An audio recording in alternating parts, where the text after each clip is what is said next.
You know what they say about family businesses? They're like a loaded gun with the safety off, just waiting for someone to pull the trigger.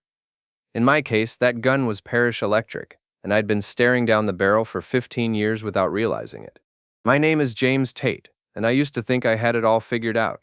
42 years old, co-owner of a thriving electrical contracting company, married to Beth for 16 years, father to two beautiful daughters. The American dream, right? Wrong. Dead wrong. It was a Tuesday morning in October when I first noticed the cracks in my perfect little world. Beth was standing at the kitchen counter, her blonde hair catching the morning light as she scrolled through her phone. She'd been doing that a lot lately, always on that damn phone, always smiling at something I couldn't see. "Morning, honey," I said, grabbing my coffee mug, the one that read World's Best Dad, that Beau had given me for Father's Day 3 years ago. Beth barely looked up. "Morning." Her fingers kept dancing across the screen, typing something that made her lips curve into a smile I hadn't seen directed at me in months. "Who's got you so entertained this early?" I asked, trying to keep my voice light. "Just Sarah from book club.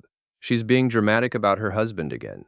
The lie rolled off her tongue so smoothly I almost believed it. Almost. See, here's the thing about being an electrician for 23 years. You learn to spot faulty wiring. And my marriage was throwing off sparks that screamed fire hazard. I kissed the top of her head, inhaling the scent of her shampoo mixed with something else. Something that smelled like cologne. Not my cologne.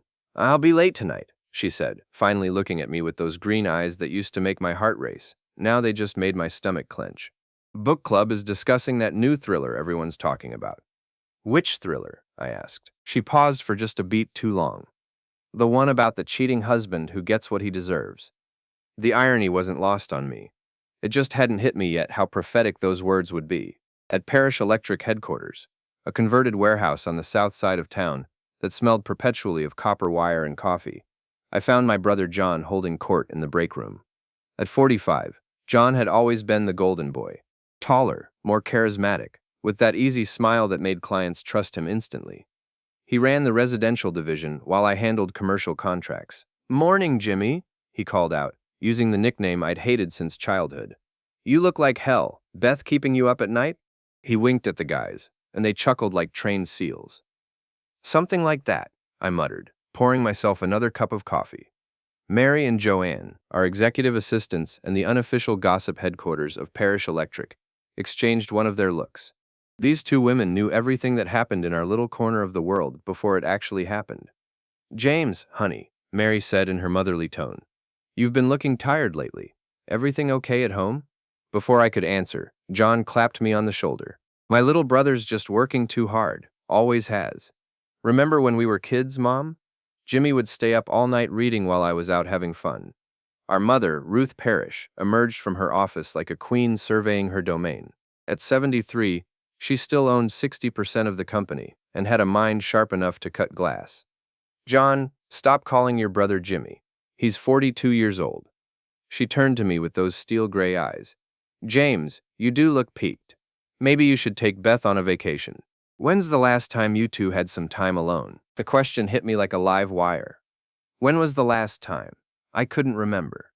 Lately, every time I suggested we do something together, Beth had an excuse. Book club, yoga class, helping her sister with something. Always something. "We're fine, Mom," I said. "Just busy season, you know?" But I wasn't fine, and as the day wore on, the feeling in my gut grew stronger. Something was wrong. Very wrong. That evening, Beth was getting ready for her book club when I noticed she'd changed clothes 3 times. She finally settled on a black dress that hugged her curves in all the right places. The same dress she'd worn on our anniversary 2 years ago. "Isn't that a little fancy for book club?" I asked. She spun around, and for a moment, I saw panic flash across her face. "This old thing? I just felt like dressing up. Is that a crime?" "Of course not. You look beautiful." And she did. That was the hell of it. After 16 years of marriage, Beth could still take my breath away. Too bad I was apparently the only one not taking hers anymore. After she left, I sat in my recliner, nursing a beer and trying to focus on the baseball game. But my mind kept wandering. The phone calls that ended when I walked into the room. The way she'd started showering as soon as she got home from her errands. The credit card bills showing charges at restaurants I'd never been to. Around 10:30, I decided to clean up the kitchen. That's when I found it. Beth's laptop, left open on the counter. She never left it out, never. I shouldn't have looked. Any decent husband would have closed it and walked away. But I wasn't feeling particularly decent that night. The screen showed her email inbox. Most of it was the usual stuff: shopping newsletters, school updates about the girls, appointment confirmations. But one sender name made my blood freeze: j.tate.residential@pariselectric.com. John's work email. I clicked on the thread, and my world tilted on its axis. Can't wait to see you tonight. Same place as always, J. Me too. James is getting suspicious, so we need to be more careful. Mun, let him suspect. I'm tired of sneaking around. Maybe it's time he knew the truth. Not yet. I need more time to figure out the girl's situation. And the business. We can't let him ruin everything we've worked for. Mun. My hands were shaking as I scrolled through weeks of messages, months of them. Plans for secret meetings, discussions about my work schedule, references to a storage unit I'd never heard of. And then I found the folder. Hidden in her documents, labeled innocuously as recipes, was a collection of photos and videos that made my stomach turn. Beth and John, in hotel rooms, in what looked like John's truck, and worst of all, in my bed, my fucking bed. I closed the laptop and sat in the dark kitchen for a long time, listening to the hum of the refrigerator and the distant sound of traffic. 15 years of marriage, 23 years of working side by side with my brother, all of it built on lies. But here's the thing about being an electrician. When you find a short circuit, you don't just live with it, you fix it. And sometimes, fixing it means burning the whole system down and starting over. I opened the laptop again and began copying files to a flash drive. Every email, every photo, every dirty little secret they thought they'd hidden. As I worked, a strange calm settled over me. The hurt was still there, raw and bleeding. But underneath it, something else was growing.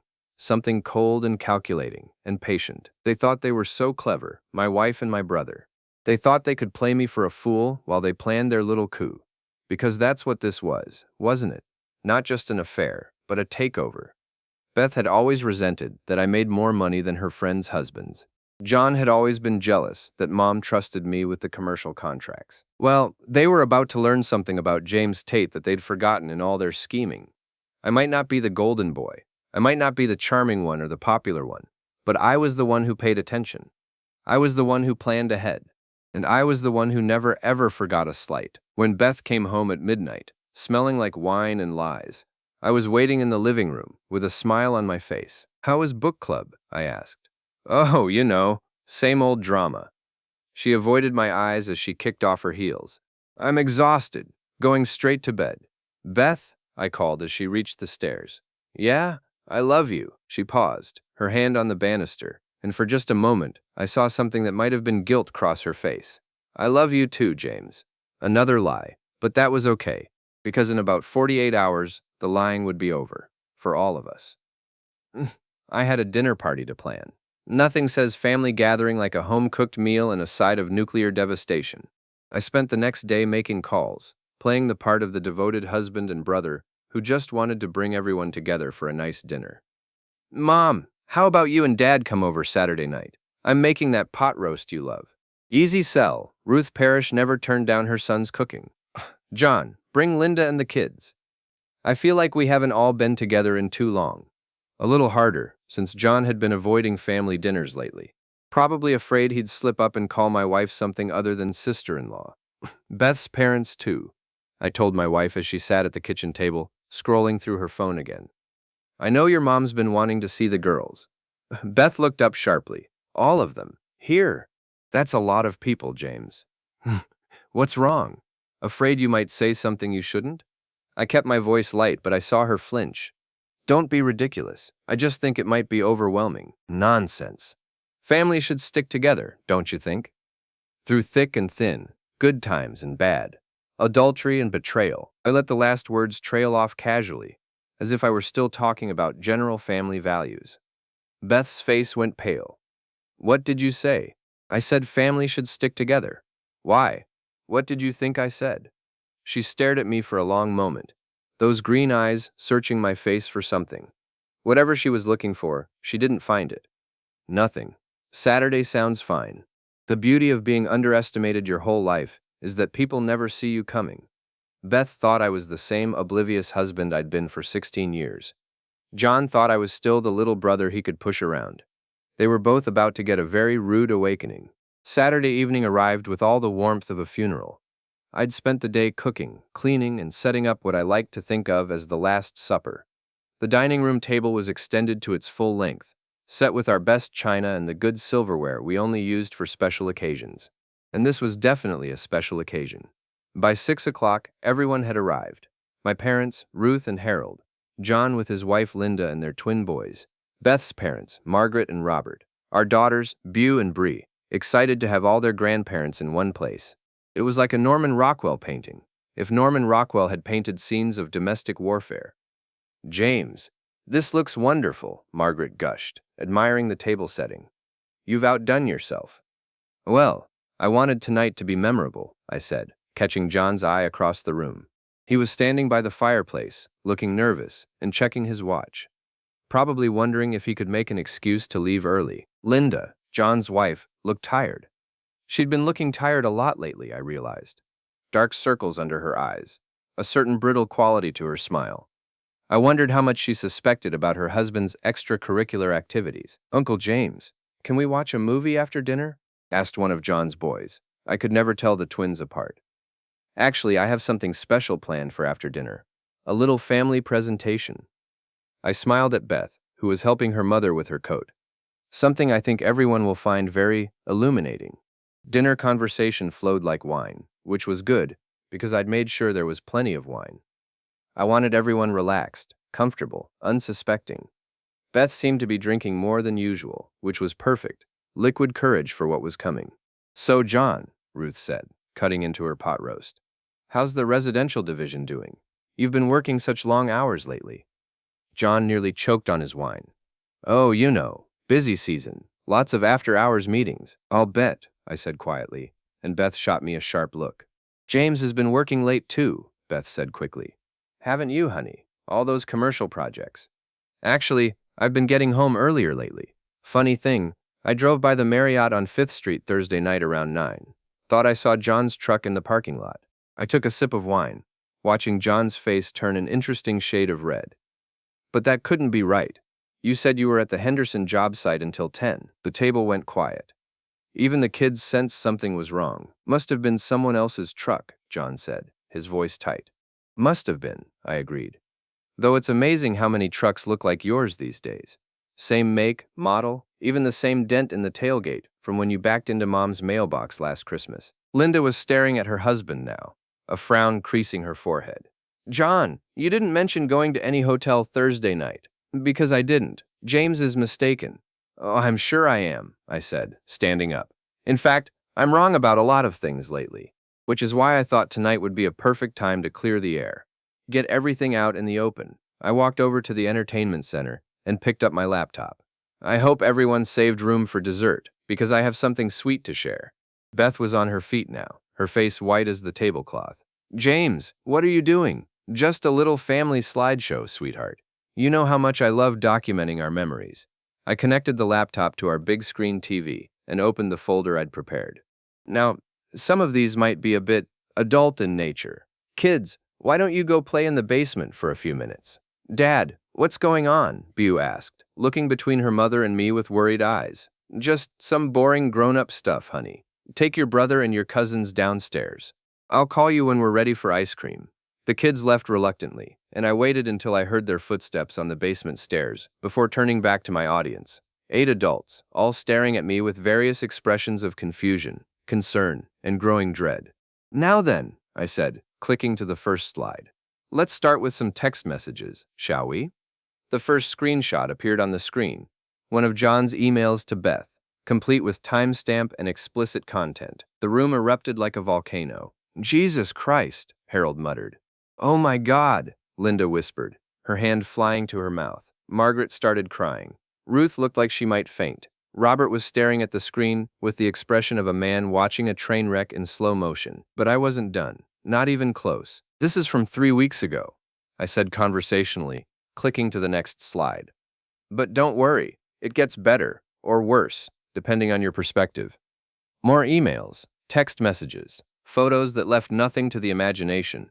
With each click, the room grew quieter, until the only sounds were Margaret's sobs and the tick of the grandfather clock in the corner. Beth was crying now, mascara streaming down her cheeks. James, please, stop this. Stop. I looked at her with genuine surprise. But we're just getting to the good part, the video. John lunged toward the laptop, but I was ready for him. I grabbed his wrist and twisted, using a move I'd learned in high school wrestling. He yelped and stumbled backward into his chair. Sit down, brother. You're going to want to see this. The video started playing. Beth and John, in my bed, in my house, while I was at a job site in Cleveland. The audio was crystal clear. Every moan, every whispered endearment, every promise they made to each other about their future together. Linda stood up so fast her chair fell over. She grabbed her purse and headed for the door without a word. Linda, wait, John called after her. Don't, she said without turning around. Don't you dare follow me. The front door slammed with a sound like a gunshot. Ruth was the next to speak, her voice shaking with rage. John Michael Tate, what have you done? Mom, I can explain. Explain what? Explain how you betrayed your brother, your family, your marriage vows? She turned to Beth with eyes like ice chips. And you, I welcomed you into this family. I treated you like my own daughter. Ruth, please, Beth sobbed. It just happened. We didn't plan it. I clicked to another slide, a screenshot of an email dated 6 months ago, detailing their plans to wait until after the busy season to tell me about the affair. Didn't plan it, huh? This says otherwise. Harold stood up, his face red with anger. That's enough. We're leaving. Actually, Dad, I think you should stay. Because this isn't just about adultery. I clicked to a new folder. It's also about embezzlement. The room went dead silent. See, while I was playing the fool, John here was playing fast and loose with company funds. Hotel rooms charged to business accounts. Expensive dinners written off as client meetings. Even a weekend in Chicago that was supposedly a trade conference. I smiled at John, who looked like he was about to throw up. Funny thing about that trade conference, I called the hotel. They have no record of any electrical contractors conference that weekend. But they do have security footage of John checking in with a blonde woman who looks remarkably like my wife. You son of a bitch, John snarled, starting to rise from his chair. Sit down, Ruth snapped, and something in her voice made him freeze. James, how much money are we talking about? Roughly $15,000 over the past 8 months. Not enough to bankrupt us, but enough to constitute felony fraud in this state. Beth was hyperventilating now, her sobs turning to gasps. Margaret was trying to comfort her, but her own tears were making it difficult. What do you want, James? John asked quietly. I closed the laptop and looked around the table at the wreckage of my family. Want? I don't want anything, John. I've already taken it. What does that mean? It means that, as of this morning, your employment with Parish Electric has been terminated. It means I've filed for divorce and am seeking full custody of the girls. It means I've turned over all the financial evidence to our accountant and our lawyer. I picked up my wine glass and took a sip. It means you're fucked, brother. Completely and utterly fucked. The silence stretched out like a wire under tension, ready to snap. Finally, Robert cleared his throat. We should go, he said, helping Margaret to her feet. This is too much. Beth's parents gathered their things. Margaret turned to her daughter one last time. How could you do this to him? To your children? Beth had no answer. What answer could there be? After everyone left, it was just Beth, me, and the girls, who had crept back upstairs during the chaos. They stood in the doorway, wide-eyed and confused. Mom, Bree whispered. What's happening? Beth looked at me, her eyes pleading. For the first time in months, I almost felt sorry for her. Almost. Your mother and I need to have a talk, I said gently. Why don't you girls go to your rooms for a while? They left reluctantly, and Beth collapsed into her chair, her face buried in her hands. I'm sorry, she whispered. I'm so sorry, James. No, I said, beginning to clear the table. You're not sorry you did it. You're sorry you got caught. There's a difference. That's not true. I love you. I've always loved you. I stopped stacking plates and looked at her, really looked at her. The woman I'd married, the mother of my children, the person I'd trusted more than anyone in the world. If you loved me, you wouldn't have fucked my brother in our bed. If you loved me, you wouldn't have spent months planning how to destroy my life. If you loved me, You wouldn't have stolen from my family's business to fund your affair. We were going to pay it back. With what money? John's about to lose his job, his wife, and probably his house when Linda's lawyer gets done with him. You're about to lose everything too. So tell me, Beth, what exactly were you going to pay it back with? She had no answer for that either. I finished clearing the table while she sat there crying. When I was done, I poured myself another glass of wine and sat down across from her. Here's what's going to happen, I said calmly. You're going to pack a bag tonight and go stay with your sister. The girls will stay here with me. My lawyer will be in touch about the divorce proceedings and the custody arrangement. James, please, we can work this out. We can go to counseling. Counseling? I laughed, and it came out harsher than I intended. Beth, you recorded yourself fucking my brother and kept the videos on your laptop. You planned this betrayal for months. You stole from my family. There's no counseling for that. There's only consequences. She looked up at me with those green eyes, still beautiful, even red-rimmed with tears. What about the girls? They need their mother. The girls need a mother they can respect. Right now, that's not you. I stood up and walked to the window, looking out at the street where I'd lived for 12 years, where I'd thought I was building a life, a legacy, a future. All of it built on lies. You have 1 hour to pack, I said without turning around. After that, I'm changing the locks. I heard her chair scrape against the floor, heard her footsteps on the stairs. An hour later, she was gone, and I was alone in the house that suddenly felt both too big and too small. But this was just the beginning. Beth and John thought their world had ended tonight, but they were wrong. Tonight was just the appetizer. The main course was still coming, and I was going to make sure they choked on every bite. The next morning, I woke up in my empty bed and felt something I hadn't experienced in months: peace. For the first time in forever, I didn't have to wonder where Beth was or what she was doing. I knew exactly where she was, at her sister's house, probably crying into her coffee and trying to figure out how to spin this disaster into something that wasn't entirely her fault. The girls were quiet at breakfast, picking at their cereal and shooting worried glances in my direction. Beau, my 15-year-old, finally broke the silence. Dad, is Mom coming back? I set down my coffee mug and looked at both my daughters. They deserved honesty, even if it hurt. Not to live here, sweetheart.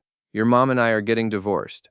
Because of what we saw last night? Bree asked, her 13-year-old voice small and scared. Because your mother made some very bad choices, but that doesn't change how much we both love you. What about Uncle John? Beau asked. That was a harder question. How do you explain to your children that their uncle, who'd taught them to ride bikes and taken them fishing, was a lying, cheating bastard who'd helped destroy their family? Uncle John won't be coming around for a while, I said carefully. But we'll be okay, I promise. After I dropped the girls at school, I drove to Parish Electric with a sense of purpose I hadn't felt in years. Mary and Joanne were already at their desks, but they went quiet when I walked in. Word traveled fast in our little corner of the world. Morning, ladies, I said, pouring myself coffee from the pot that had been brewing since 5 a.m. Oh, honey, Mary said, her motherly instincts kicking in. How are you holding up? Better than expected, actually. Is Mom in yet? Conference room, Joanne said quietly, with the lawyers. I found Ruth sitting at the head of the conference table, her reading glasses perched on her nose as she reviewed documents with our attorney, David Kramer, and our accountant, Susan Mills.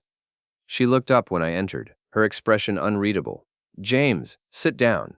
I took a seat across from David, who'd been our family lawyer for 20 years. He'd handled everything from contract disputes to Ruth's estate planning. Now he was handling the dismantling of my marriage and my brother's career. I've reviewed the evidence you provided, David said without preamble. It's comprehensive. I'm thorough when I need to be. The financial irregularities alone are enough to terminate John's employment and pursue criminal charges if we choose to. Ruth leaned back in her chair. I built this company from nothing.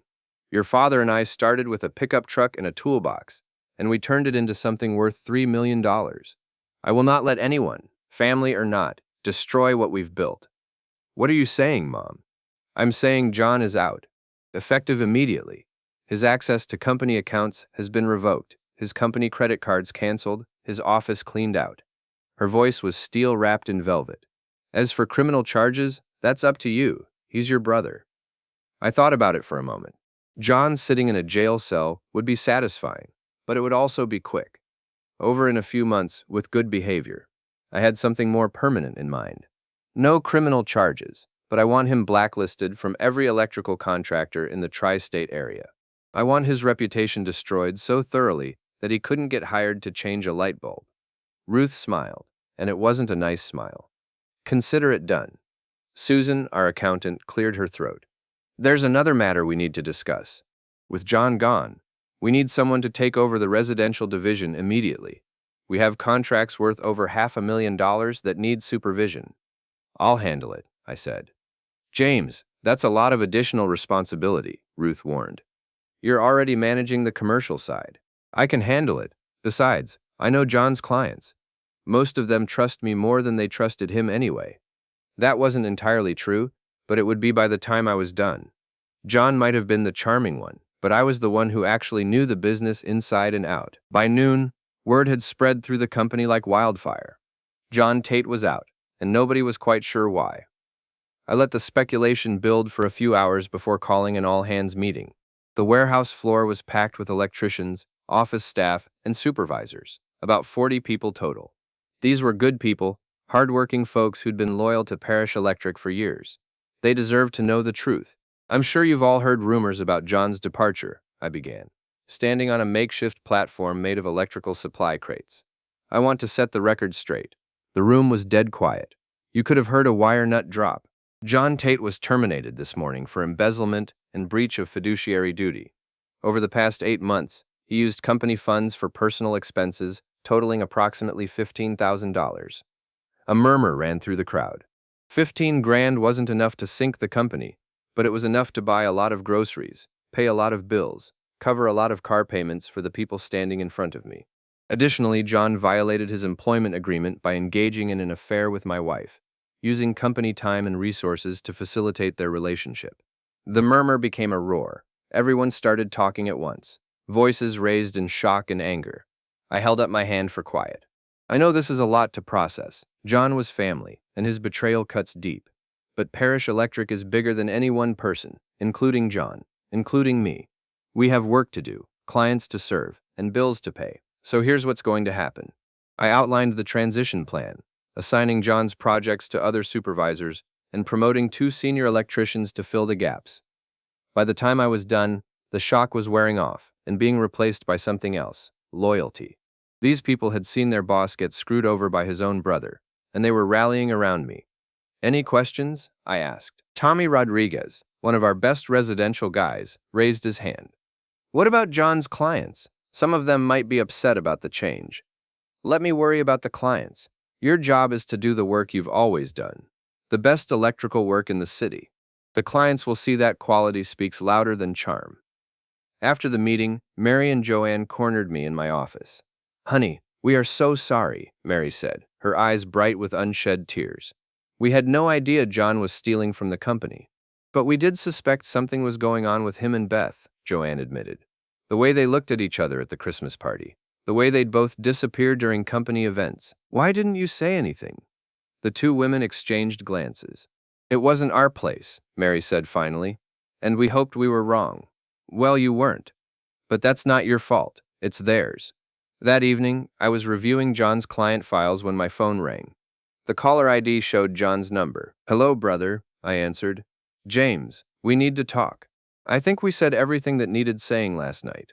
Please, just give me 5 minutes. I'll come to the house. You'll stay the hell away from my house, and away from my daughters. They're my nieces. They're the children of the man you betrayed. You lost the right to call them family when you decided to fuck my wife." There was a long pause. When John spoke again, his voice was different, harder. "You think you've won, don't you? You think you can just destroy my life and walk away clean? I think I can destroy your life because you handed me the tools to do it. Every hotel receipt, every stolen dollar, every lie you told.